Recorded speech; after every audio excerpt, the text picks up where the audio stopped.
اعوذ بالله من الشیطان الرجیم بسم الله الرحمن الرحیم. ګران زده کوونکو هیله ده چې صحتمند وئ. په ننني درس کې غواړم تاسو ته د تناسب ډولونه در وپېژنم. لومړی ډول یې د تناسب چې دی هغه مستقیم تناسب دی او بل ډول یې بیا غیر مستقیم تناسب دی. مستقیم تناسب هغه تناسب دی چې په هغه کې د یو مقدار په زیاتېدو سره بل مقدار هم زیات شي یا د یو مقدار په کمېدو سره بل مقدار هم کم شي. معکوس تناسب هغه تناسب دی چې د یو مقدار په زیاتېدو سره بل مقدار کم شي یا د یو مقدار په کمېدو سره بل مقدار زیات شي. په مثالونو کې درته ښایم. ښه دلته لیکم د کلمونو بایا په افغانیو او دلته به ولیکم چې د کلمونو مقدار. موږ وایو چې د دوو کلمونو بیه په افغانیو سره شل ده، نو د څلورو کلمونو بیه به په افغانیو سره څه وي.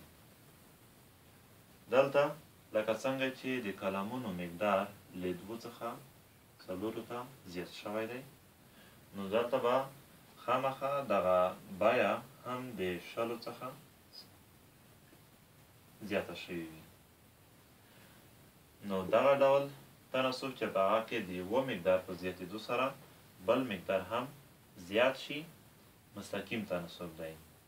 د دې نامعلوم مقدار د معلومولو لپاره د طرف وسط خاصیت څخه ګټه اخلو چې هغه پخپله د تناسب لومړی خاصیت دی.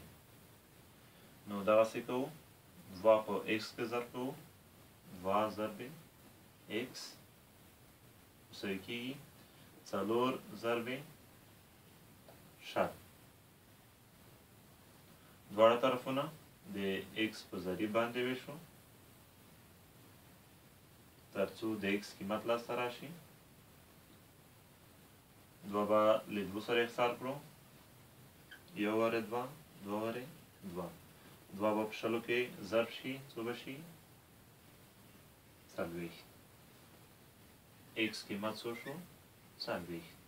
بیا هم لیدل کېږي چې لکه څنګه چې دلته له دوو څخه څلور مقدار زیات دی او دلته له شلو څخه د څلوېښتو مقدار زیات دی، نو دا پخپله یو مستقیم تناسب دی.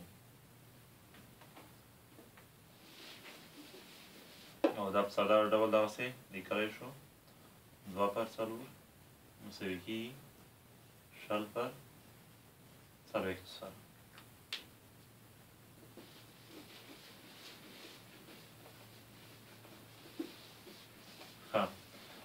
د غیر مستقیم تناسب یا د معکوس تناسب لپاره غواړم دغسې یو مثال درکړم چې که دوه نفر یو کار په شپېتو ورځو کې سرته رسوي، نو همدغه کار به څلور نفر په څومره وخت کې سرته ورسوي.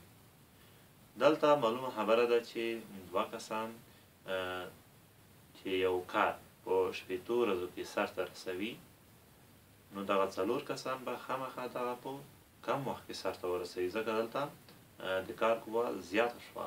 کله چې د کار قوه زیاتېږي نو د کار ورځې به راکمیږي بیا.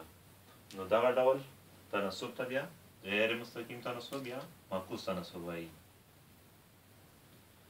ښه دلته به یې لږ درته واضح کړم. مثال د کار ورځې د کارمندانو تعداد. کله چې د کارمندانو تعداد دوه نفر وو، دوی یو کار په شپېتو ورځو کې سرته رسولو. اوس چې د کارمندانو شمېر څلورو ته زیات کړو نو دغه کار به په څو ورځو کې سرته ورسوي.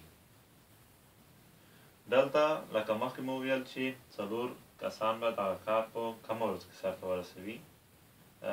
نو مقصد دا شو چې دلته لکه څنګه چې دوهم مقدار د لومړي مقدار څخه زیات دی او دلته ورځې کمیږي، نو ویلی شو چې دا پخپله یو معکوس تناسب یا غیر مستقیم تناسب دی.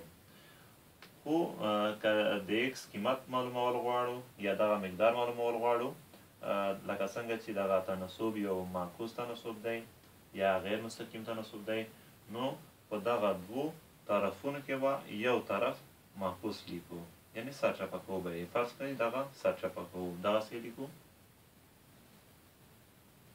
2 4 پخپله لیکو، دغه سرچپه لیکو.